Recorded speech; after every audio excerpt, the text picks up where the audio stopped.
Dajahao, my name is Garrick, and welcome back to Taiwan Lao Wai. So, we are right at the start of typhoon season, as it were. We've got a big typhoon rolling in. We just started getting the first drops of rain today.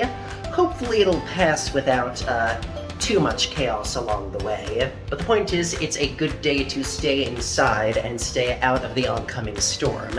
Which means I think it's time for another market meals. Admittedly, this one's a bit of a cheat. I did not buy any of the ingredients at the open air market like usual. This was all procured from my nearest supermarket, not a lot of wandering around outside in the stalls like usual. But that's okay. Today we are going to make ourselves some banana bread.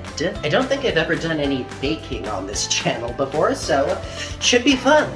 I'll be using this recipe from Simply Recipes as my base. Link will be in the description in case you want to try this out yourself. I've used this recipe before, it's turned out good results. Let's keep our fingers crossed that remains true. Alright, here's the ingredient lineup. It's pretty simple as baking goes. First, of course, we got our bananas. I bought these bananas a while back and kept them in the freezer. It's a very good way to use overripe bananas, is freeze them until you're ready to make some banana bread. We've also got flour, salt, sugar. I'm using brown sugar as per usual. We've got butter, vanilla extract, 1 egg, and some baking soda. And that's specifically baking soda, not baking powder. There is a difference, I'm not entirely sure what it is, but they do different stuff chemically, so you want to use baking soda for this recipe. If you use baking powder, something will go wrong. Now the recipe calls for 2 or 3 medium bananas. We've got about 5 or 6 in here. So I'm thinking we're pretty much gonna double everything and see where that takes us. Which means, come to think of it, we're gonna need 2 eggs, not just 1. Give me a second. And there are our 2 eggs. Crisis averted, everyone. Alright, I just took these bananas out of the freezer. They are gonna need some time to thaw. So while they do that, let's measure out the rest of our ingredients, shall we? Alright, so this recipe calls for melted butter, so we're gonna get this pan going. Since we're doubling the recipe, we're looking for 2/3 of a cup of melted butter, which is about 152 grams. Not sure how much solid butter that's gonna take, so we're just going to melt a bunch on low heat and see where it gets us when we're all done. Pro tip, remember to turn the light on for better lighting. I'm a good cinematographer. Fun fact, my measuring cup here can measure out the precise grams of a bunch of different things.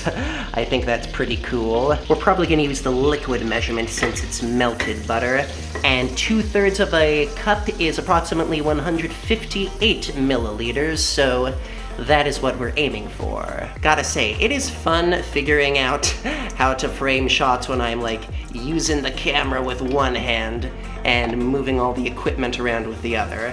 Okay, that's not nearly enough. That is like 1/20th of a liter. We need at least 3 times that. Give me a second. Alright, so we're a touch under 150 milliliters right now. That's maybe a bit low, but I'm too lazy to get us exact, so we're gonna say that's good. I'm gonna pour this off into this handy little bowl I prepared.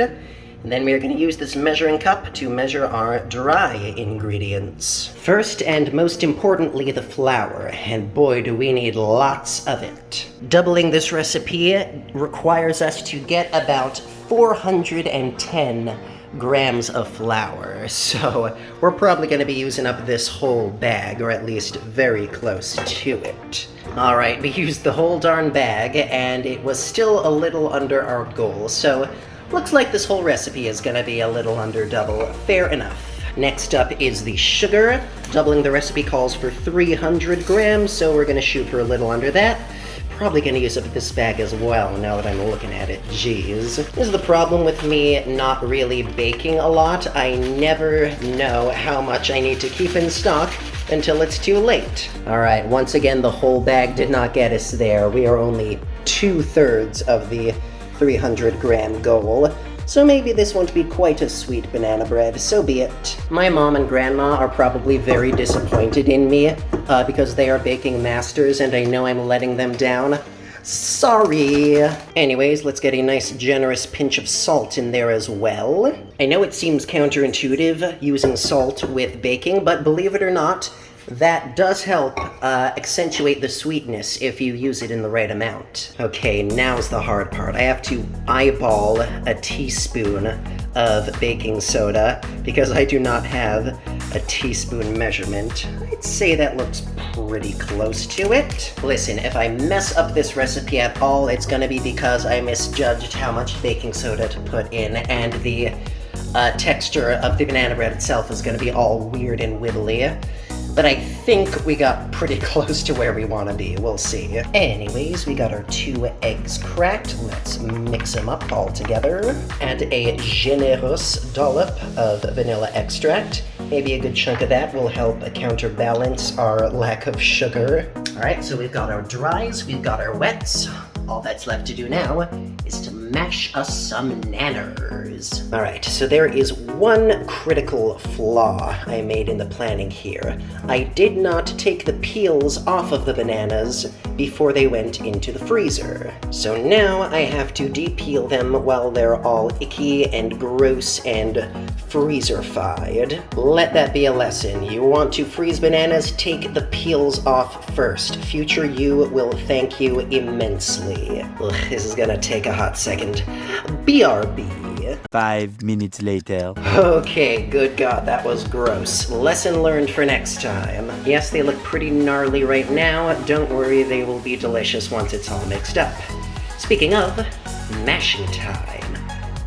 Alright, second mistake I made is I took these bananas out way too late. I should have gotten them out of the freezer hours before, because they are still quite frozen and hard to mash around. You know what? Here's a strategy. We're on top of a burner right now. I'm gonna turn the heat on for just like 10 seconds, let it roar through, and whoop, it's already smoking. Turn it off. Okay.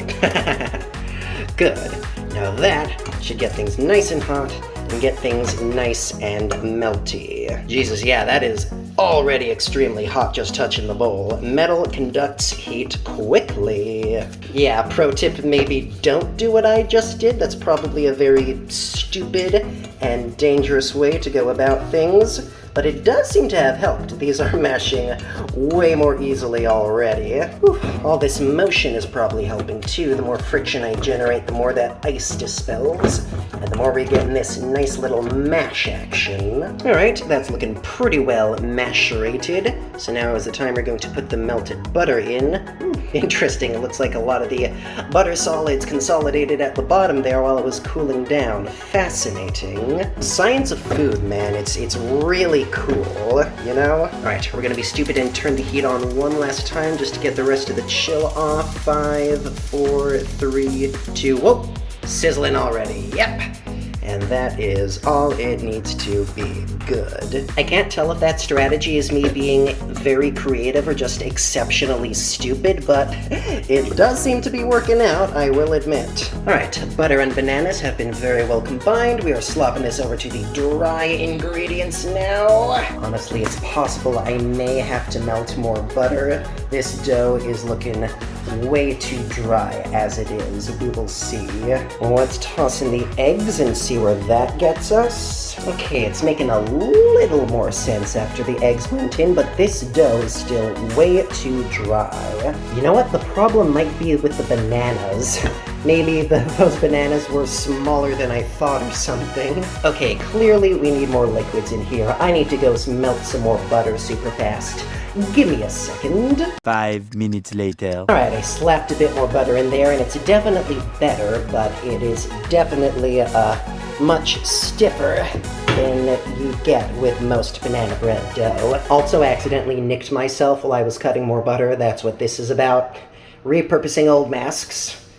I think that's pretty creative of me. I think this will be tasty. It'll probably just be closer to, I don't know, maybe a cake dough than a classic banana bread dough, but that's probably okay. This, my friends, is why we like to use precise measurements in baking.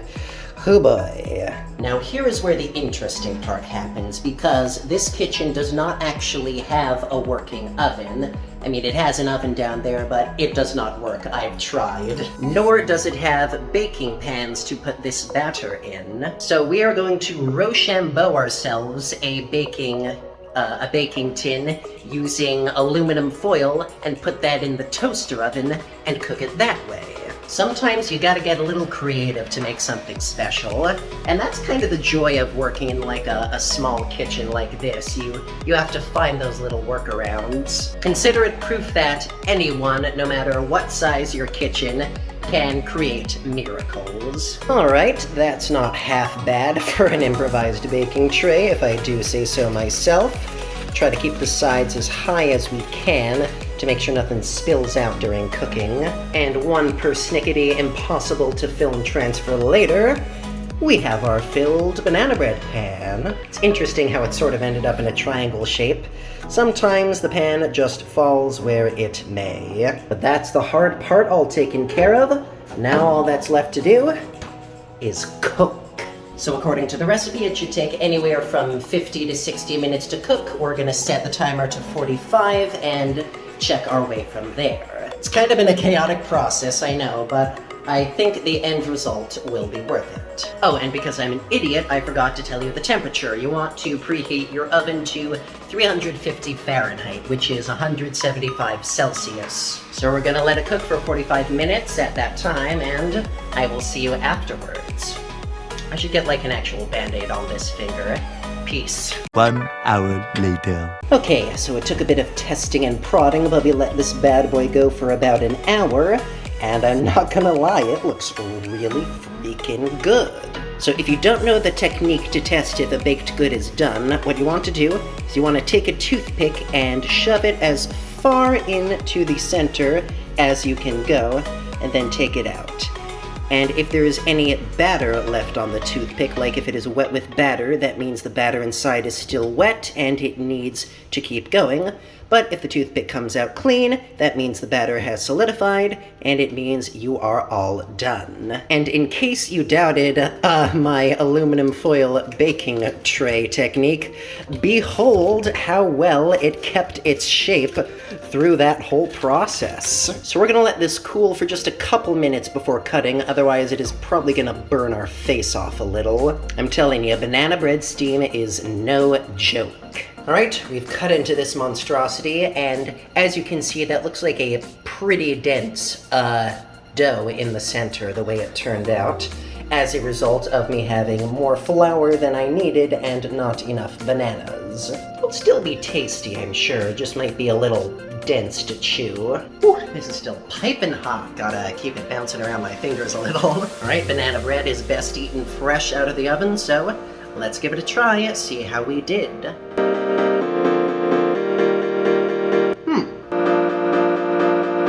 Interesting. Give me a sec. I think you need to take another bite of this.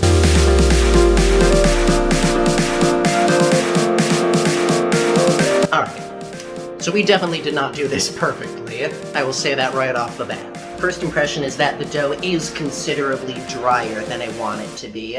So I definitely put in too much flour. Generally you want banana bread to be pretty moist in the center, but this is a lot more cakey and doughy. I suppose I could have tried putting more butter in, that might have helped as well. It does taste good, I will say, although I do think it could have used more sugar, like I suspected it did. It's a very light sweetness, so it would probably go best paired with like a big slab of butter melted on top, or, you know, maybe even a drizzle of honey if you're feeling ridiculous. So really the lesson of the day is, when you are baking, follow the darn measurements. Do not try to eyeball it. It will kick you in the butt. This is why I'm better at cooking than baking, because I'm better at making stuff up on the fly than following things precisely to the individual gram. Cooking is an art, baking is a science, and as much as I loved science in high school, it is the arts where my passion has always truly lied. But hey, it is not terrible.